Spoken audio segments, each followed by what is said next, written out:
So this is going to be our first video based around complex numbers, and it's going to be mainly on adding, subtracting, multiplying complex numbers. But the first thing I want to do is just explain what a complex number is.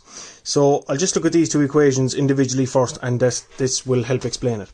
So if I said to solve x squared minus 25 equal to 0, you could just do basic maths and get x squared equals 25. So then x equals the square root of 25. So what number multiplied by itself gives you 25? It would be plus or minus 5. Plus 5 by plus 5 is 25. Minus 5 by minus 5 is 25. So that shows that that works. Now, if we look at this example here, x squared plus 25 equals 0. So if I do the same step, x squared equals minus 25. Now, to get rid of the square, like I did on the left, we have to do the square root. So x equals the square root of minus 25. Now, there's actually no number that you can multiply by itself to give you minus 25. So that's where we have a problem. And it was made up years ago by mathematicians, and they started realizing that there was a lot of these kind of questions that couldn't be solved because we didn't have a number system for it. It didn't work. You couldn't have a number that would multiply it, a number multiplied by itself that gives you a negative number. It just doesn't work. So what they did was created the imaginary numbers. And an imaginary number is usually signified by the letter I. I is the square root of minus 1. So this number was just created because it didn't work in our system. So now if I take this answer here, and I have x equals the square root of minus 25, well, by using factors, I can actually break this minus 25 down, and that would give me the square root of 25 multiplied by minus 1. Using the laws of indices and the laws of powers, I can break this down into the square root of 25 multiplied by the square root of minus 1. That's common laws of indices. But now, I, as the lads have mentioned, is the square root of minus 1. This is the square root of minus 1.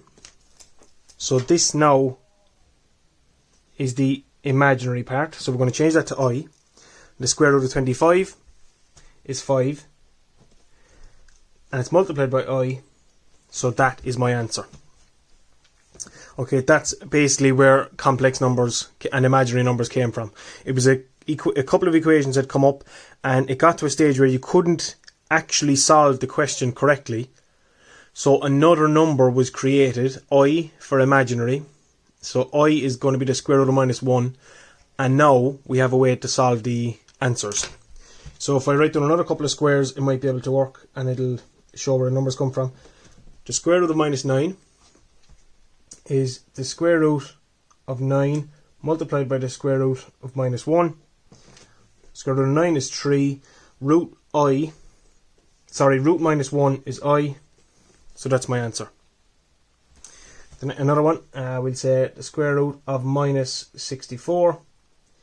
That would be the square root of 64 multiplied by the square root of minus I. Square root of minus 1. Minus 1 to be square rooted is I. Square root of 64 is 8. So that's how these solutions work.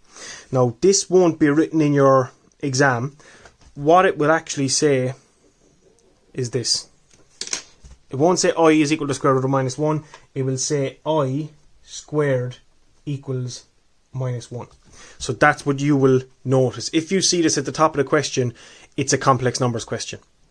And just remember that if you're trying to find a solution for, say, the square root of minus 25 or square root minus 9 or minus 64, if you take out root minus 1 as a factor, you can then change it to an I, and now you have an answer. So that's more or less where complex numbers originated from. Now in the next part, we're just going to show how you can add and subtract these numbers.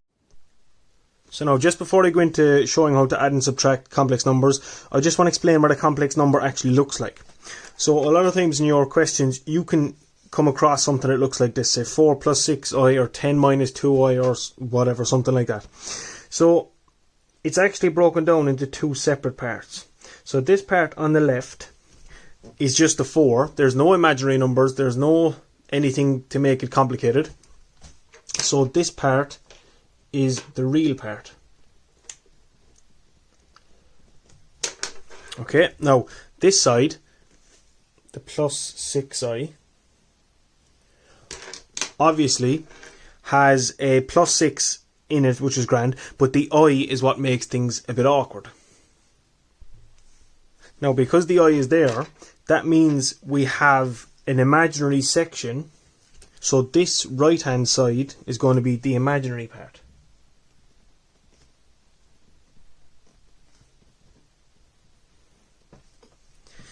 So you have a real part on the left with no I, you have the imaginary part on the right with an I. Sometimes you might just have this section. That's also a complex number. So it'd be 0, there'd be no real part, so it'd be 0 plus 6i. I'll explain in a minute the fact that all real numbers are actually complex numbers as well, but that's a slightly different twist on things. So just for now, so you know that the left hand side, if there's no I, it's a real part. The right hand side, if there is an I, it is an imaginary part.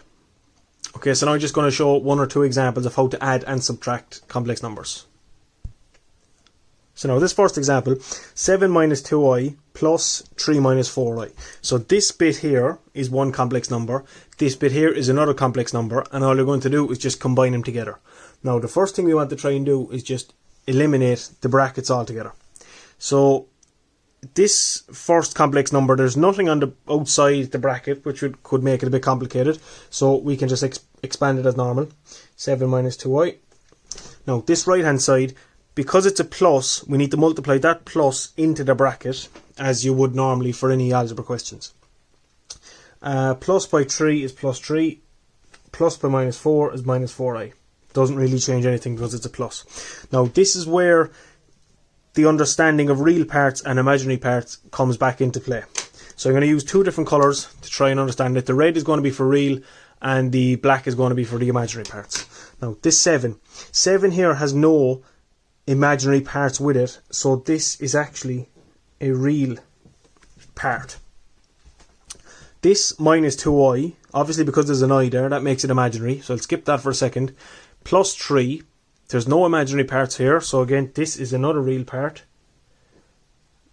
Now just be sure you have to bring the sign as well, because if you don't you get the wrong numbers. And plus 4i. Now change over to black. Minus 2i is imaginary part. Plus 3 is covered, minus 4i is also an imaginary part. So now, like you would have done for all of your algebra questions previous to this, you add the like terms. So we're going to add the red boxes and the black boxes as normal. 7 plus 3 is 10, minus 2i minus 4i is minus 6i. And that is my final answer of an added complex number. Now the second example has to do with subtraction. Again, it's very similar to what I have above, but instead of adding 2 complex numbers, so adding this one plus this one, we have the first complex number minus the second one. So again, simple basic algebra, you try and expand. 4 minus 7, because there's nothing outside the bracket, that doesn't change it. So 4 minus 7i. Minus, multiplied by minus 1 is plus 1. Minus, multiplied by plus 3 is minus 3i. And now again, get the 2. If you want, you can use the 2 colours. If you find it easier, you don't have to. Red is for real and black is for imaginary. So the 4 here at the front, there's no imaginary parts there, so that's on its own. Minus 7i is an imaginary. Plus 1, there's no imaginary parts there, so that's real. And minus 3i, because there's an I there, that makes that imaginary. And again, similar to what I did above, add the similar boxes. 4 plus 1 is 5. Minus 7i minus 3i is minus 10i. And now that is my final answer on how to add and subtract complex numbers.